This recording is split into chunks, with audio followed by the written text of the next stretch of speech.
Good morning!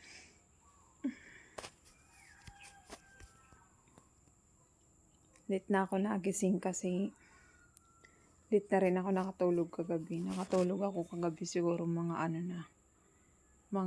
alauna. Grabe yung puyat. Hindi kasi agad ako makatulog. Tapos naririnig ko pa si Joy Joy. Nag-iiniyak dun sa kwarto nila. Pero yun, ganun talaga siya, siguro pagod sa kakalaro kahapon. Kaya umiiyak kahit tulog. Hindi ko nga pinapasok muna ngayon kasi practice na lang naman nila ngayon. Tapos na yung mga exam.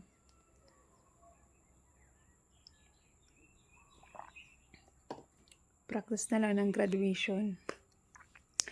Nilalagnat-lagnat kasi kapag gabi. Kaya hindi ko muna pinapasok. Ang sarap ng hangin, malamig.